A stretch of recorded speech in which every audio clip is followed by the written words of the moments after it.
I shouldn't be telling you this, at least. Not like this. Not in the dark with the fan humming and your phone screen bleaching your fingertips. Ghostbale. Because what I found wasn't a fanciful legend in the margins of a sea-stained journal. It was a map that shouldn't exist. Not the treasure kind, no skulls, no dotted lines, no X. This was a careful geometry of a dream.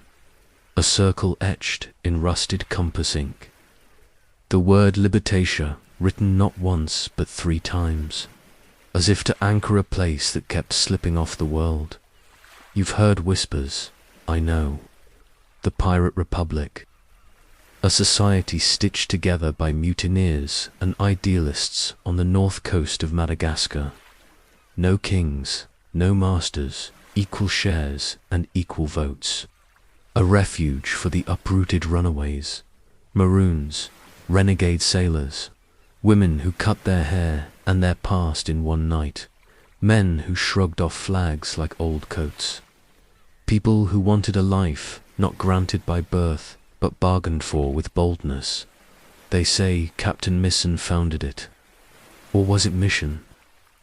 Or was he a fiction altogether made up by a scheming captain named Charles Johnson, who may or may not have been Daniel Defoe, who may or may not have been the truth's worst enemy? History blinks, and the shoreline moves. But here's what no one tells you. The pages I'm holding smell like clove and iron and the long sleep of small, patient animals.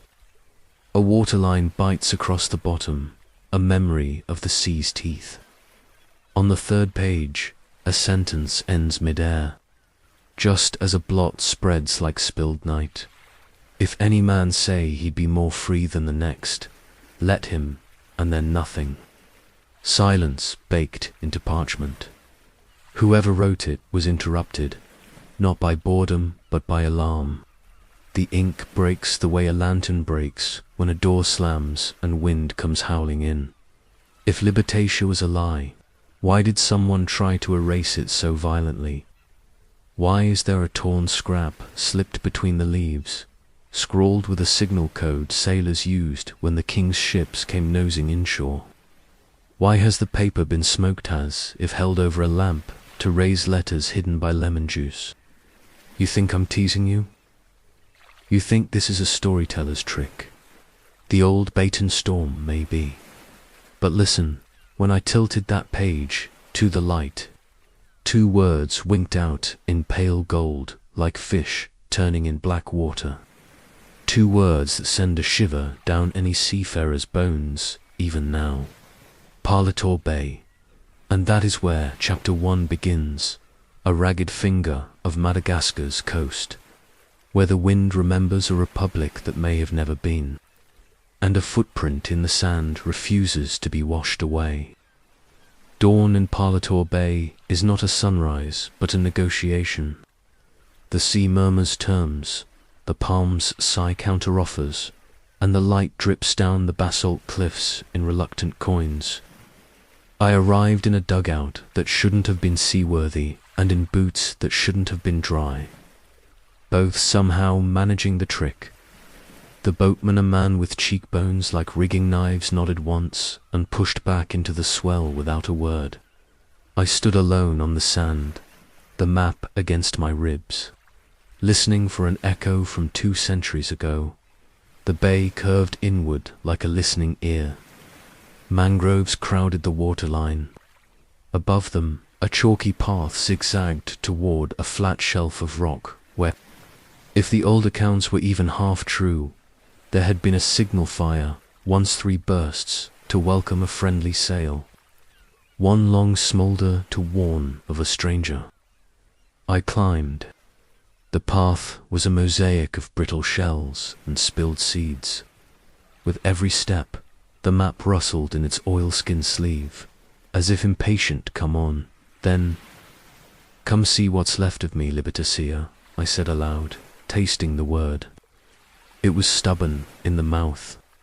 Somewhere below, a tern shrieked, and the sound ricocheted until I imagined it was an answer. On the shelf, a wind rose up, marshalling the scent of kelp and hot stone. I unrolled the map. Its edges had been singed once, and someone had put it out with wet fingers. Dark oval prints bloomed along the margin, the fingerprints of a ghost. The circle was there, as before, and the tripled name. The lemon ink letters, coaxed from hiding by last night's lamp, now looked only like pale veins. But there was also something I hadn't noticed. A hairline prick through the parchment near the circle's east side, as if made by a fine awl. I glanced from paper to horizon and felt my stomach drop. The prick aligned with a jag of black rock knifing up from the surf, a natural cairn. I don't believe in fate. I believe in men with plans and the luck that ruins them. Still, I folded the map carefully and headed down toward the rock. The tide had slipped back a little, bearing a path of flat stones slick as seals. Barnacles rasped at my soles. I kept my balance with a stick, leaning into the wind, and reached the jagged tooth just as the sun tore free of a cloud bank, sudden and theatrical. In the sunlight, the rock was not black but a bruised purple, veined with something that winked like mica. I walked around it, slow, scanning for a cut mark or a ring bolt, the kind of sailor's sign 100 storms can't quite sand away. There, on the leeward side, a hollow no bigger than a fist, packed with old wax. My heartbeat stumbled. I dug with my knife, prying out wax in ragged curls that smelled faintly of bees. Beneath it would a plug. I slid the blade under the lip and wiggled. The plug came free with a wet sucking sound. And in that instant the sea breathed no other word for it, rushing in the hole I had opened, exhaling somewhere beneath me. The rock was not a rock at all. It was the cork of something larger. I froze, listening. The exhale came again, a deep sigh. Gulls looped and jeered overhead, the only witnesses. I leaned forward and felt a draught of cooler air wash my cheeks, touched with something, spice. Smoke. It was the smell of a crowded room after curfew, of arguments and bread and tar. I angled my head and saw, not darkness, but a slow glow stirred like embers of color that didn't belong to daylight. Impossible, I whispered. You can't be here. The plug had exposed a narrow shaft descending into the rock shelf, mortared with coral and brick. Someone had built this. Someone who knew the tide's moods well enough to hide a throat of air in its body, to make a secret cellar that breathed with the moon. Every flood would seal it. Every ebb would give it one longer, aching inhale. I slid one leg into the shaft and tested the footholds. They held. I slung my pack across my back and went down. The shaft bowed like a chimney. Twice my boots slipped. Twice my elbow banged stone hard enough to light rockets behind my eyes. But then the air turned cooler, and the glow lifted me like the promise of a story.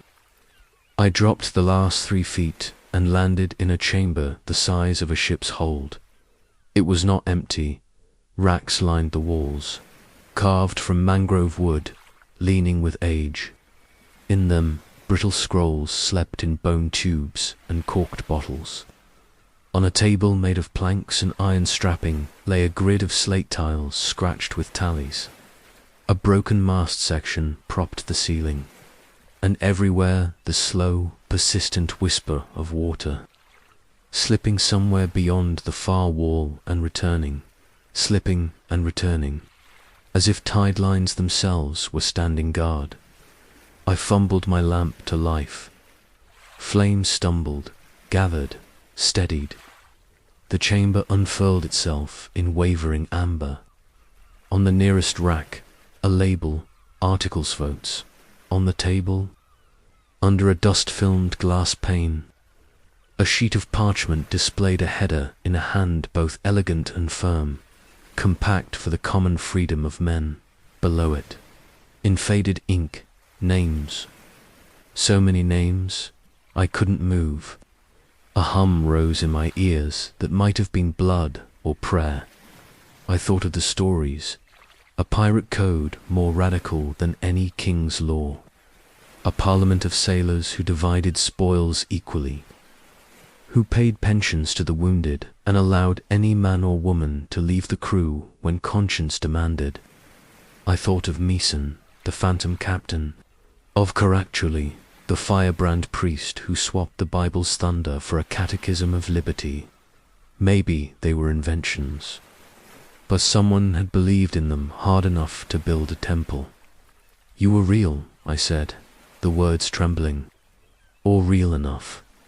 The lamp flame hit. I moved closer to the glass. The letter forms swam. Beneath the glass, beside the names, a small seal in red wax had half melted and rehardened into a new shape, the print of a thumb. I laid mine next to it, absurdly compelled, flesh to ghost. Mine was larger. A draught tugged at the flame. Somewhere a door of air shifted. The lamp guttered and caught. In that momentary shiver, I saw movement in the chamber's far corner. Not movement, a suggestion, a color slightly darker than its background. I turned the lamp. There, against the stone, a damp patch that did not look like dampness. It looked like a handprint. 5 bold smears and a heel, fresh enough that droplets still crept like insects down the wrist. I was not alone. Who's there? My voice sounded braver than I felt, which is how voices earn their keep. Silence, no shuffling, no retreat. The handprint gleamed. I walked toward it, lamp outstretched, pulse beating rabbit fast. The damp patch cut off sharply at a line, as if a sleeve had brushed it. I held my lamp higher. Footprints, then yes. Bare feet, narrow, the toes splayed with the same impatience as birds' feet on a mast. They tracked along the wall and behind a stack of crates furred with salt. The crates wore brands: Rome de Bourbon, Clavo, Powder. Whoever had last moved here had been a quartermaster in a hurry. Come out, I said, and then softer. I'm not the king's man. A laugh answered low, amused, female. It came not from behind the crates, but from above. I looked up into a rope-net loft I'd taken for shadow and found a face peering down, all cheekbones and luminous eyes.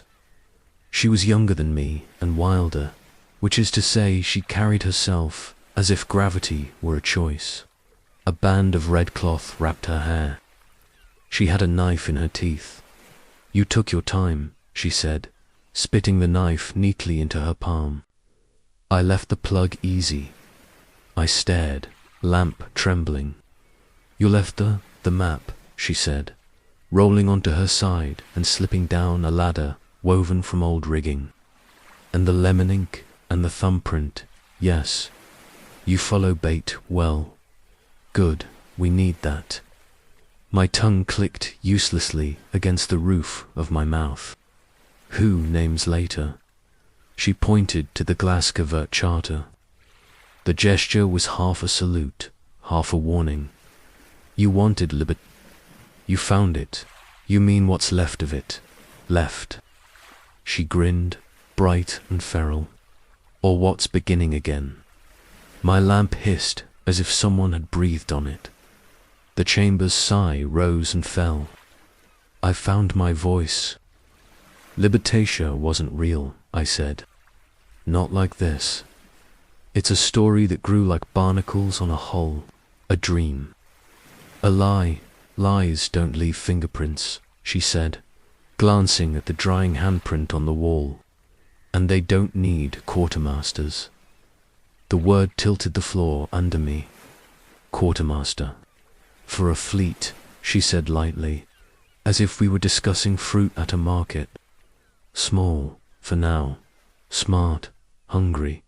We have ships that belong to no nation, and crews who have no patience for the ones that claim them. We have a code you will swear to if you stay. If I stay, always a choice. Her eyes glittered. That's the point.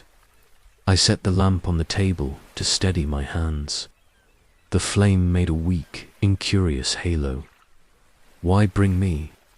Because you believe, she said simply, not in myths, in the possibility that a myth is an instruction manual. I laughed then, a broken edge in it. And if the king's men follow my footprints, if any flag follows. She tilted her head, listening to a signal I couldn't hear. They've already followed. She pointed past me, to the shaft. Hear that? I listened. The sea's breath had changed. No longer a sigh, but a cough, a throat clearing, a pressure building as the tide turned faster than it should. Above us, distant and cruelly bright, a trumpet of gulls went slicing across the morning, and below that my blood chilled a sound like a long wooden limb grinding against stone. A beam, a ram, the front end of a boat nosing where it had no right to nose. How many? I asked, my voice thin.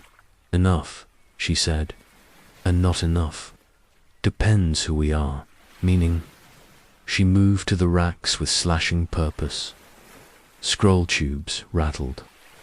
A bottle chimed like a bell, meaning if we are a story, we scatter like smoke. If we are a republic, we stand. You think we can stand here? She shook her head, a quick, impatient cut. The tunnel spat us into a low crawl where the ceiling pressed so close I could hear my own breath ricocheting. Karina went first, her knife clutched between teeth, her movements sharp and certain as if she'd walked this way all her life. I followed on raw palms and knees, the lamp's glow wobbling with every shift of my ribs. Behind us, faint but growing clearer, came the echo of voices authoritative clipped, the kind that never ask but only demand. King's men, the passage tilted downward, dampness seeping in until the taste of salt coated my tongue. I thought we'd drop straight into the ocean's lungs and drown, but then the tunnel widened abruptly into another chamber. This one was rounder, carved more carefully.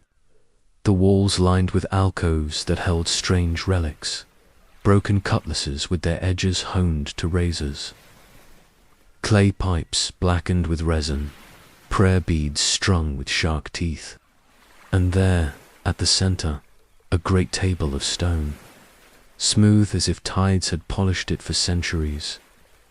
Karina climbed onto it with the grace of a cat, crouched and pressed her palm flat against a spiral carved into its surface. This, she said, her voice echoing oddly, is where they spoke. Spoke what? I whispered, the articles, the votes. Here, the Republic was more than a word, was a law.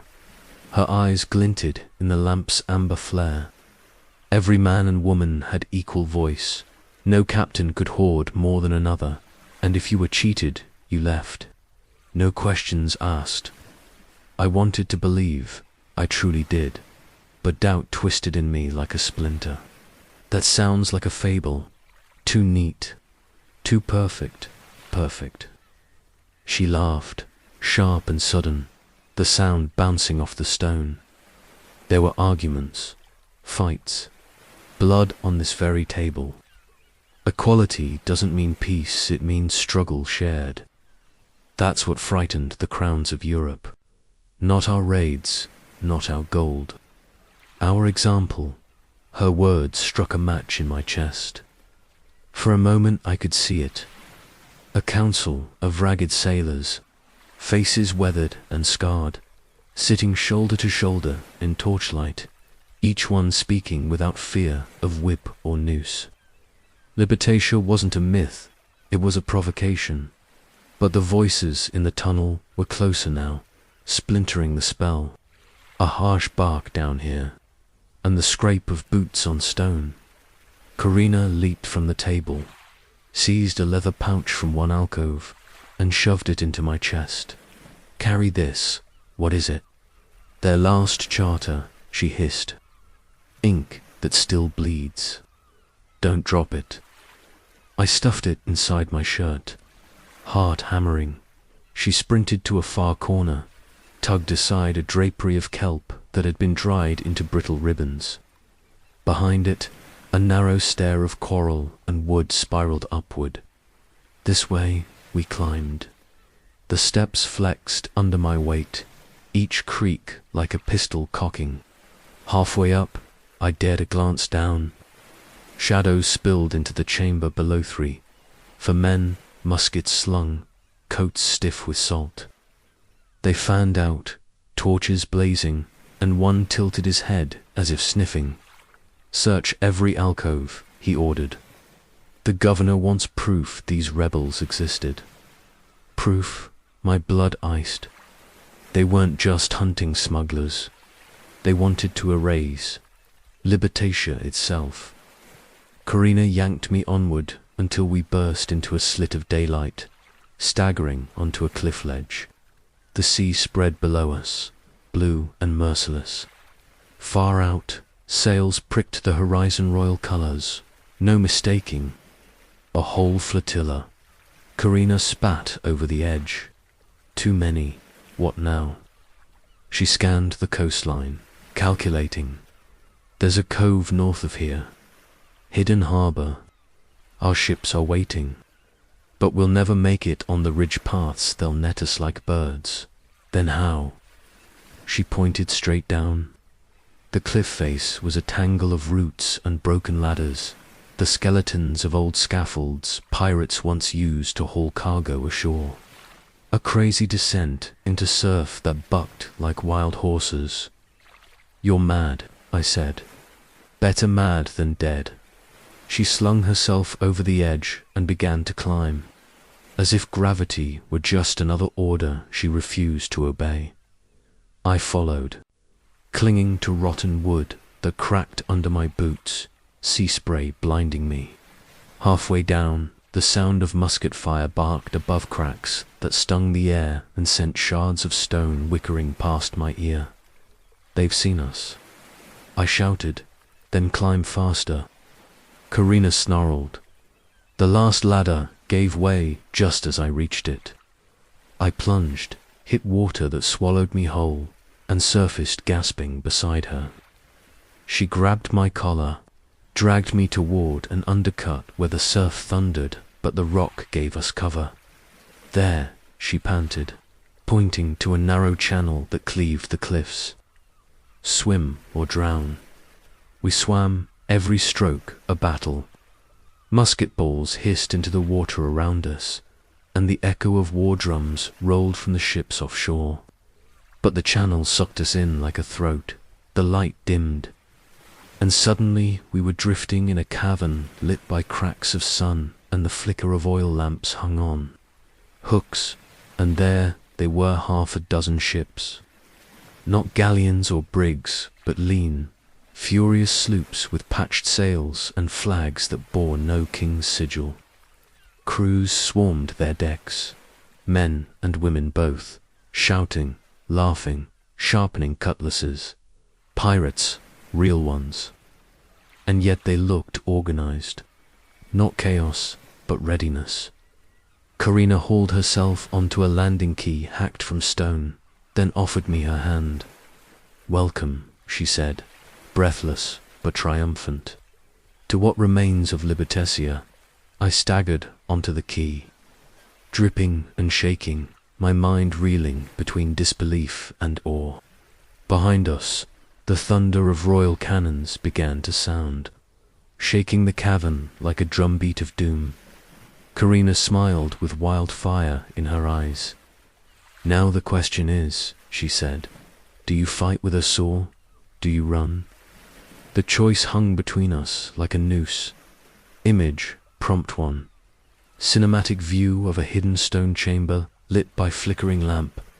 Pirates' relics in alcoves, and a great spiral-carved stone table at the center. Karina crouched atop it with knife gleaming, eyes fierce. Atmosphere is tense, mysterious, heavy with ancient rebellion. The cavern was alive with sound, the ring of hammers, the hiss of pitch cauldrons, the bark of orders ricocheting off stone walls. Torches painted the air with smoke and shadows, and the water shimmered with the reflection of masts that rose like a forest underground. It felt less like a hideout and more like a lung, expanding with every shout, contracting with every drumbeat from the royal ships outside. Karina guided me through the throng, weaving between sailors who moved with a sense of practiced unity. No one saluted, no one bowed, but every glance carried recognition, as if each person's worth had already been measured and accepted. Men with scars like countenance across their faces worked shoulder to shoulder with women whose hair was bound in rough coils. A boy no older than 15 limped by with a hammer slung across his back, and no one called him weak. "This isn't a rabble," I murmured, or chasing every word. Karina smirked. "That's the point. No king, no admiral, just a crew, and every crew a voice." We reached a platform where a group had gathered around a barrel. The barrel wasn't filled with rum but papers, thick with wax seals and ink stains. A tall man stood over them, his arms tattooed with jagged suns and oceans, his eyes hard but not cruel. Karina introduced him with a tilt of her chin. "Quartermaster Drax," she said. "He keeps us honest." Drax's gaze landed on me like an anchor. "And who drags the landlubber into our hold?" Karina folded her arms. "The one who followed the map. He's seen the articles." Murmurs rippled through the circle. A woman with a bandolier of pistols spat neatly onto the stone. "Plenty have seen. Most don't live to tell it." I swallowed, feeling their scrutiny. "I didn't come to betray you." "No," Drax said slowly. "You came to believe in us. Otherwise Karina would have left you for the gulls." Karina flashed a grin that confirmed it. The murmurs quieted as Drax lifted a sheet from the barrel. His voice rolled like surf as he read, "All men to have equal vote in affairs of moment, to enjoy fresh provisions or strong liquors at any time seized. In equal share." Cheers erupted, fists thumping the stone. He read again, "No man to strike another on board, but quarrels to be ended on shore, at sword and pistol." Laughter this time. A rough joy threaded with menace. Then Karina stepped forward, her tone sharp as a blade. "The king's fleet is outside this cavern. They want our proof, our charter, our story. We can scatter or we can stand. But if we stand, we need every hand, even his." She pointed at me, all eyes burned into me again. My throat dried.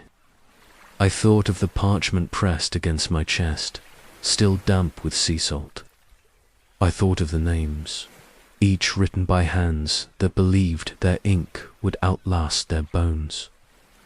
"I'll stand," I said, surprising myself with the certainty in my voice. "But you'll have to teach me how." Drax studied me for a long, unbearable moment. Then he shoved a cutlass into my palm. The grip was worn smooth, as if 1,000 oaths had been sworn on it. "Lesson 1, he said. "A free man fights because he chooses to." So choose. The chamber roared in approval, a tide of voices pulling me under. But the roar was cut short by a cannon blast. The sound thundered through the cavern, dust raining from the ceiling. The royal ships had found the cliff mouth. Panic rippled, but Karina clambered onto a crate and shouted, "Let them come." Tonight, the crown learns we're not a ghost story. We are A chorus of blades hissed from scabbards. Drums rolled, but now they were ours. Orders snapped like sails in the wind. Crews scrambled to the sloops, cutting lines, unfurling patched sails that strained for the open sea. Karina shoved me toward one of the decks. "Stay close," she barked, leaping aboard. I followed, nearly tripping on a coil of rope. The sloop surged into motion, oars biting the water to tow her free of the cavern's shelter. The others followed, 6 rebellious sparks shooting from the cave mouth into the daylight. Outside, the royal fleet spread its wings, their hulls towering and bristling with guns. "Brace." Drax thundered. A broadside erupted, fire and smoke clawing the sky. The sea exploded around us, plumes rising like the fists of angry gods. But our sloop cut sharp, slicing through the spray, sails snapping taut as the wind caught them. Another pirate ship swung wide, its cannons barking in reply. The battle was chaos incarnate. Muskets cracked, grappling hooks sang through the air, shouts tangled with screams. The king's men had numbers and steel, but Libertatia's fleet had fury, precision, and something more dangerous than either conviction beside me. Karina fought like the sea itself, restless, unyielding, merciless. She disarmed one soldier with a twist, slashed another's arm, then grinned at me through the spray. "Still think it's just a story?" I didn't answer, because another blast rocked the deck, throwing me to my knees. Smoke blinded me, screams swallowed me. When it cleared, I saw one of our sloops torn in half, sinking fast, her crew leaping into the boiling sea. The cost of defiance was written in their faces, but none turned back. If anything, the survivors clung to the nearest deck and roared louder, swearing vengeance with every breath. The sky dimmed under the weight of smoke and iron, and in that choking twilight, I understood this wasn't just a fight for survival. It was a fight for memory. If the king crushed us here, Libertatia would be erased again, this time forever. The choice was no longer whether I believed in them. It was whether I was willing to let them vanish. I tightened my grip on the cutlass, lifted my chin into the cannon smoke, and screamed myself hoarse for Libertatia. The deck surged with me, voices uniting into a wave that crashed against the crown's silence, and then through the thunder, the smoke, the blood, the unexpected sound of a bell. Not a ship's bell, a shore bell, distant, urgent, ringing from the cliffs of Madagascar itself. Karina froze, her eyes narrowing. "That's no signal we sent." Drax paled. "Then who the hell is calling?" The bell tolled again, louder, sharper. Friend or foe, warning or summons, none of us knew.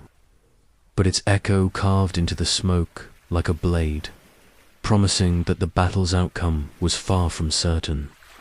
And with that unanswered question, the sea itself seemed to hold its breath. The bell tolled again, deep and metallic, cutting through cannon thunder like the voice of something older than kings. Every head turned toward the cliffs, even in the middle of smoke and blood. Muskets wavered. Cutlasses froze mid-swing. It wasn't just loud, it was commanding, like the ocean itself had found a tongue. "What in hell's name is that?" A sailor beside me gasped, his face striped with powder burns. Karina's knuckles whitened around her knife. "Not hell," she muttered. Something older Drax barked across the chaos, "Keep formation. It's a trick of the crown." But his voice cracked, betraying a doubt he couldn't hide. The bell clanged again, slower this time, and the sea responded. The tide shifted with unnatural haste, pulling ships sideways, tugging sails taut in directions that defied the wind. Our sloop lurched so suddenly, I crashed into the rail, teeth rattling. Waves didn't behave like this not without a storm. Yet the sky above was iron grey, still, waiting. One of the king's galleons, largest of the fleet, fired another broadside, but the recoil rolled her too far. She tilted, timbers screaming, and for one heartbeat seemed to kneel before the horizon before snapping upright again. The shot went wild, cannonballs plunging harmlessly into the drink. A whisper spread across the pirate decks. Libertatia protects her own. I wanted to scoff. My bones, though, told a different story. The hairs along my arms rose like rigging in a gale. This was no ordinary bell. Where's it coming from? I shouted over the chaos. Karina's eyes locked on the cliffs above the cavern. There, she said. And indeed, through the haze, a tower jutted from the headland, crooked as a broken tooth. No map I'd seen showed it, no chart named it. Yet its silhouette loomed with a familiarity that stirred unease as if it had been. Erased from records, but not from memory, another toll. And this time, the sound didn't just strike my ears, it thrummed in my chest, vibrating my ribs like drumskins. I gasped. So did the men around me. Even the royal gunners flinched, hands dropping from linstocks. Karina leaped to the tiller, shouting. We turned toward it. Drax thundered. Are you mad? That's suicide. But Karina's voice cut sharper. It's calling us. You feel it. You know you do. The crew looked torn, but then a wiry woman with hair matted in braids snarled. Better to run toward a mystery than be pounded to driftwood here. She spun a wheel with all her strength, and the sails snapped to obey. Our sloop carved away from the royal broadside, catching a rogue gust that seemed to appear from nowhere. The others followed, one by one, as if drawn by the bell's magnetic pull. The pirate sloops turned toward the cliffs. The king's ships tried to pursue, but the tide betrayed them. Currents caught their keels, dragging them askew, spinning their proud hulks into each other. Two collided with a splintering crunch, masts toppling like snapped bones. Muskets fired in panic, shots spraying wide. I clung to the rail, half in terror, half in awe, as our ship surged toward the headland. The bell tolled again, its voice deepening, rolling over us like a command whispered by gods long forgotten. When we reached the base of the cliffs, I expected rock and ruin. Instead, a narrow passage yawned a throat of water tunneling into blackness. The bell's sound poured from within, echoing as if the stone itself were speaking. Inside, Karina barked. We plunged into the passage, darkness swallowing us. Torches flared along the walls, as if unseen hands lit them in welcome. The air reeked of salt and age, and the water beneath us ran glass smooth despite the turmoil outside. When at last we burst into daylight again, I nearly collapsed from what I saw. We had entered another cavern, but unlike the first, this one was vast enough to house a city. Sunlight streamed in through a collapsed roof high above, illuminating terraces carved into stone, stairways spiraling upward, balconies festooned with rope, bridges, and banners. Ships older than any afloat rested in cradles along the waterline, their hulls barnacled yet strangely intact, as though preserved. And at the cavern's heart, rising from a plinth of coral and basalt, stood the bell tower itself, cracked, crooked, but still proud, its bronze tongue swaying on unseen air. This, I breathed, unable to finish. Karina's eyes gleamed like wet obsidian. This was the heart, Drax crossed himself, his tattooed knuckles trembling. I thought it was myth. It is myth, Karina whispered, reverent. But myth doesn't mean false. The bell boomed once more, softer now, almost tender, and its echo lingered like a sigh. The pirates around me fell silent, weapons lowering, eyes wide with something like worship. For the first time, I realized the truth. Libertatia had not only lived it, had hidden, survived, endured, waiting for a moment when the world might need it again. And yet, even as awe rooted me, unease prickled my spine, because myths don't survive without guardians. And I couldn't shake the feeling that we had just stepped into their domain.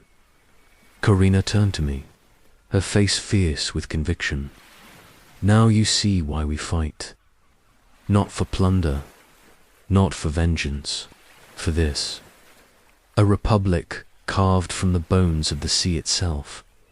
The bell rang once more, louder, closer, shaking the plinth beneath our feet, and from the terraces above, shadows began to move.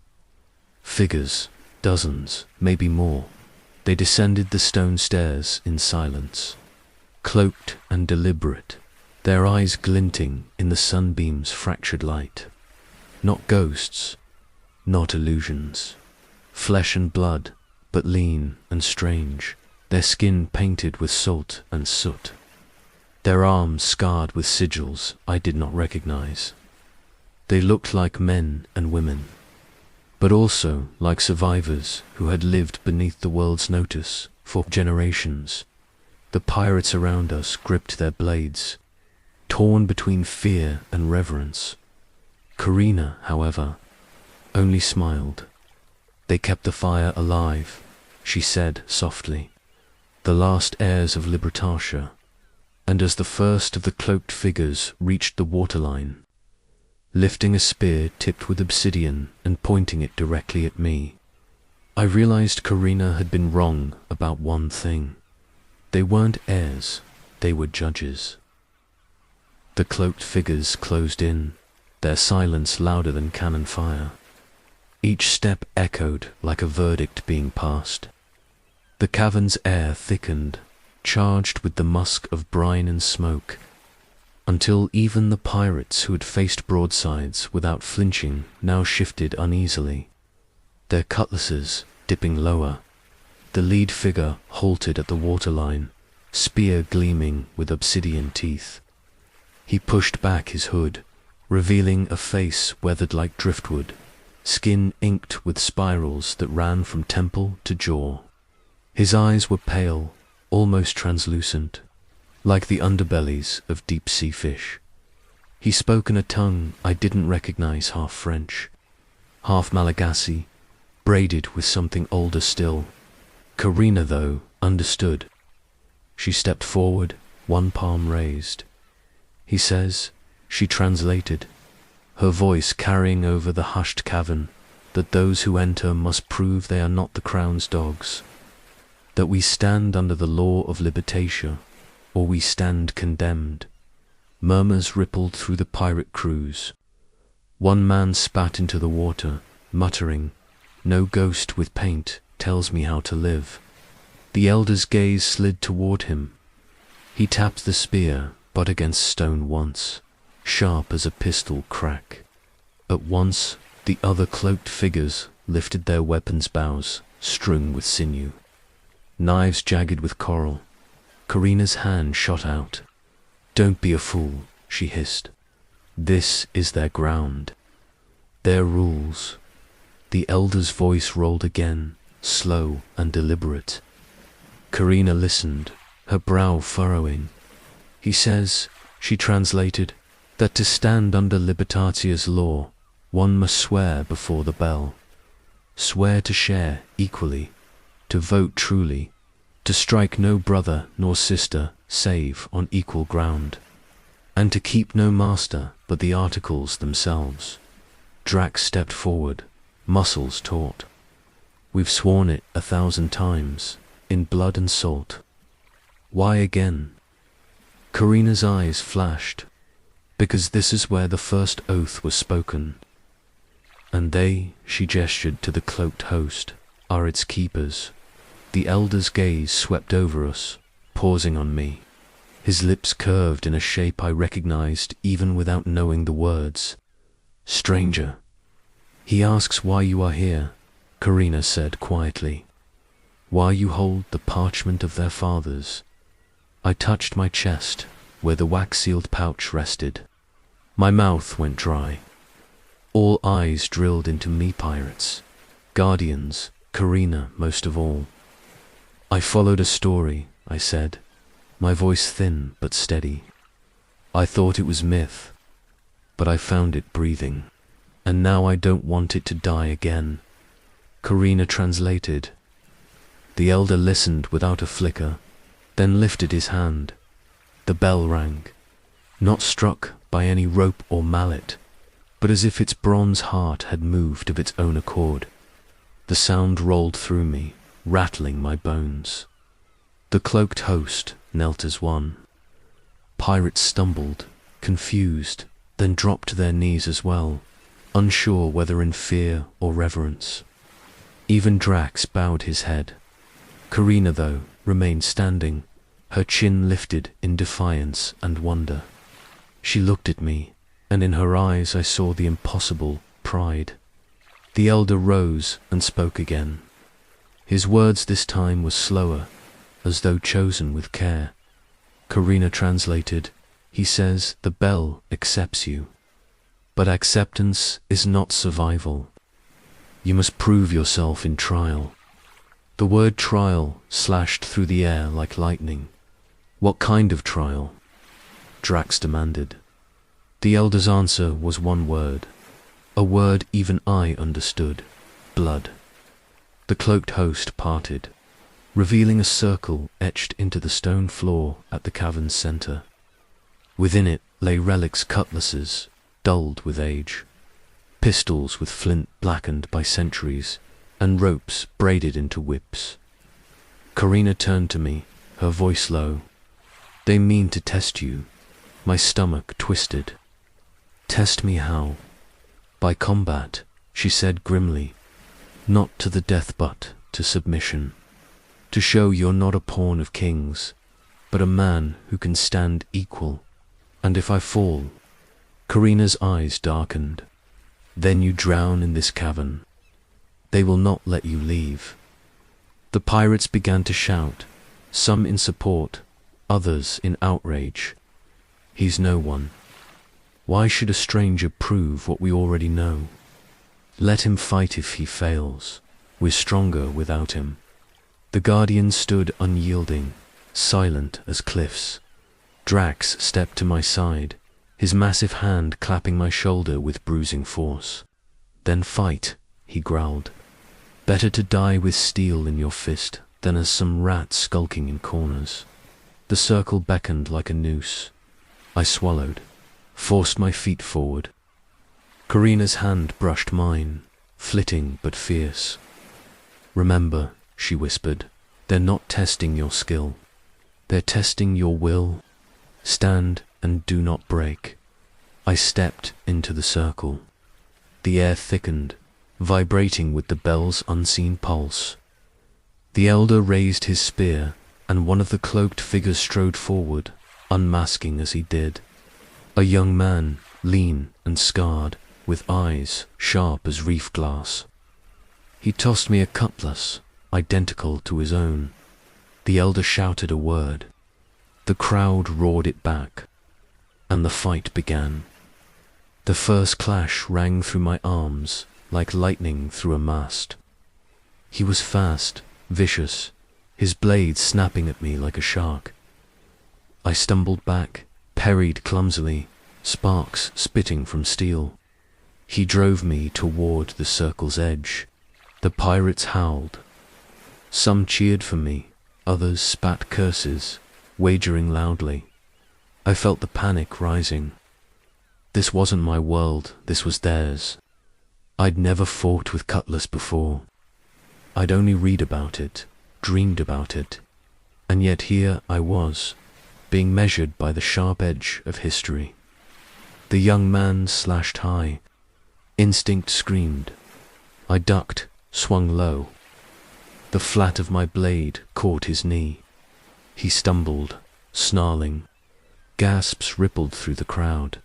I straightened, heart hammering. I'd drawn no blood, but I hadn't fallen either.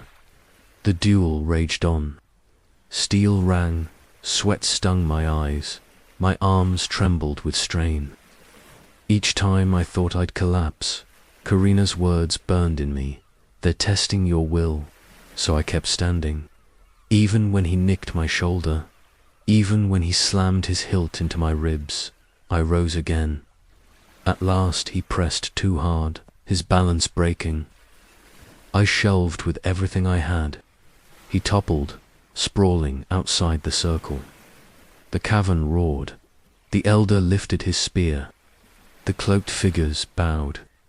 Karina's face split in a feral grin. "You're one of us now," she whispered, but the triumph curdled quickly. From the cavern mouth, distant but unmistakable, came the thunder of cannon fire again. The king's fleet had not been destroyed. They had regrouped, and they were coming. The cavern walls quaked as cannon fire thundered from beyond the cliffs, shaking dust from the vaulted stone. The echoes were not distant anymore. They were marching closer, like iron boots on the earth itself. The king's fleet had found the hidden passage. The crown was coming to snuff out Libertatia's last breath. The cloaked guardians raised their heads as one, their pale eyes glittering in the fractured light. They did not panic. They did not flee. Instead, they began to chant a low, rhythmic rumble that built like a storm swell. The bell above them answered, its cracked bronze tongue booming in sync with their voices. Each toll rippled the water. Each toll pressed against my chest, as if demanding my heart beat in time. Karina leaned close, her lips brushing my ear to be heard over the noise. "The judges don't fight for us. They fight with us. The bell binds us together, or not at all." Her eyes burned with something beyond defiance. It was faith. Drax slammed a fist into his palm. "Then we take the fight to them. Better to die on the tide than rot in chains." The pirates roared their agreement. But before the sound could settle, the cavern mouth split with fire. Cannonballs shrieked into the chamber, smashing into stone, geysers of salt water erupting.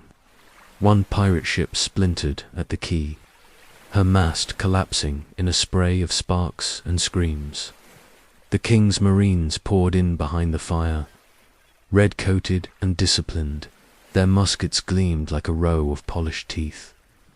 Their commander's voice carried sharp and merciless. "By order of His Majesty, all rebels surrender. Lay down arms, or be cut down where you stand." No one laid down arms. Instead, the cavern erupted into chaos. Pirates surged forward with cutlasses flashing, their cries mingling with the guardians' chants. Cloaked figures loosed arrows tipped in obsidian, arrows that hissed like snakes through the smoke. The bell tolled again, louder, until the air itself seemed to splinter. I found myself shoulder to shoulder with Karina, cutlass slick in my hand, the pouch of parchment pressed against my ribs. A marine charged me, bayonet lunging for my chest. Somehow I caught the blade on mine, sparks spitting into the smoky air. The impact numbed my arms, but Karina's knife slashed across the marine's wrist, dropping him screaming into the water. "Stay alive," she snarled, eyes wild. "You carry more than steel." The battle swallowed us whole. Gunpowder thickened the air. Torches fell, the cavern filled with a stench of blood, sweat, and brine. Guardians fought like shadows, slipping between enemies, striking from behind, vanishing into mist.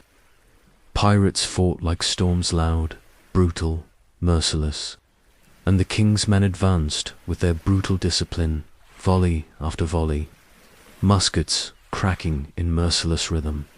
Still, for every pirate who fell, another took their place. For every guardian struck down, 3 more emerged from terraces above, raining obsidian spears. And all the while, the bell tolled, its voice shaking my bones, urging me forward. I lost track of time in it, felt like hours, hours like seconds. The cavern became a whirlpool of screams and steel. I remember slashing at shadows, ducking musket fire, dragging a wounded boy to cover, only to see him leap back into the fight with a roar that broke my heart. At the center of it all was Karina. She was everywhere at once, rallying crews, cutting down Marines, her voice slicing through chaos like a captain born of storm. She fought not for gold, not for vengeance, but for the Republic itself. Then, through smoke, I saw the royal commander. He stood tall on the ruined deck of a half-sunken galleon that had forced its way into the cavern, saber gleaming, face twisted with contempt. His voice lashed like a whip. Burn their nest. Erase them from memory. Flames licked up ropes, sails, wooden terraces. Libertatia's sanctuary, the city carved from stone, began to burn. Panic threatened to break the pirates. But the bell boomed, louder than fire, louder than fear. The judges lifted their arms as one, chanting until their throats tore. And in that moment, I understood. The bell was not a signal. It was a weapon. Its toll shook the cavern like an earthquake. Stones split. The water churned. The king's galleon buckled as if gripped by invisible hands. Marines screamed as their muskets misfired, as iron warped in their palms. Now. Karina shouted, "Strike now." We surged as one tide. Pirates and guardians alike crashed against the Marines, cutting them down, forcing them back toward their crippled ship. The royal commander roared, trying to rally them, but even his voice could not compete with the bell. I found myself before him, cutlass in hand. He sneered, saber rising. Another rat with a stolen flag. The duel was brief and brutal. His blade was skillful, honed by years of drill, but mine was carried by desperation, by something larger than myself. He slashed my cheek. I drove my hilt into his jaw. He lunged for my heart. I twisted, cut across his side. He staggered. Karina's knife found his throat. He toppled into the fire-lit water, swallowed by the Republic he had come to kill. The galleon behind him groaned, as if mourning its master.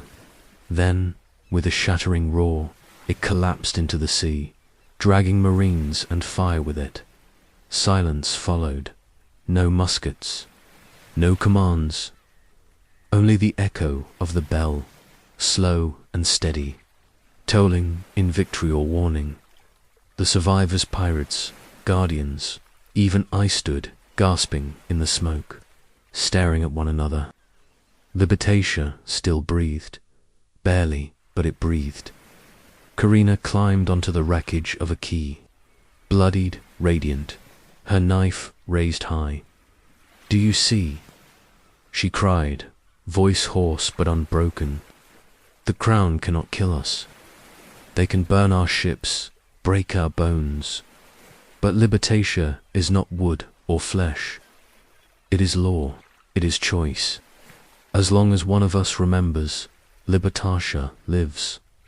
The cavern shook once more, but this time not with cannon fire. A great crack split the roof, sunlight pouring in, and for a moment the chamber glowed as if anointing us. And then the bell stopped. No echo, no vibration, just silence. The guardians lowered their weapons, their painted faces unreadable. The elder stepped forward, his pale eyes fixed on me. He said something soft, almost kind. Karina translated with a trembling smile. He says the bell tolls no more because it has chosen. The law is carried now not in stone, but in flesh. Her eyes fell on me. I touched my chest, where the parchment pressed warm against my heart. The Charter, the last articles, the Republic's ghost, the realization hit me like a wave. I wasn't just a witness. I was the bearer above us. Sunlight split the smoke, and for one fragile heartbeat, Libertatia seemed eternal. But history is a cruel tide. Already, flames consumed the terraces. Already, half the ships had sunk. Already, survivors limped and bled, clutching wounds that would never heal. Libertatia had survived this day, but tomorrow. Next year, would the crowns return in greater force? Would memory fade again, until this was only another story told in whispers? The elder's gaze offered no answer. Karina's eyes shone with hope, but also with challenge. The Republic lived. For now, but for how long? The cavern groaned. Stones tumbled into the water. The sanctuary was collapsing. "Come," Karina said, gripping my wrist. "We take the Charter. We sail. Libertatia lives wherever we choose to stand." And as we fled into the sunlight, with smoke and ruin collapsing behind us, I realized the story was not ending. It was only beginning again. Final twist, and CTA history insists. Libertatia was a myth, an invention of some clever writer in London. But myths do not toll bells. Myths do not judge with obsidian spears.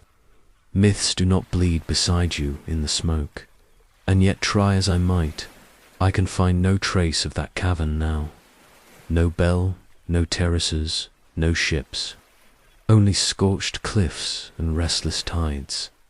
So I ask you, was Libertatia destroyed once more, or did it slip back into myth, waiting for the next believer to stumble upon its breathing heart? If you thought this tale was wild, wait until you hear the next untold pirate story, one where the greatest treasure was not gold, but the power to rewrite the world. Subscribe, and I'll take you there.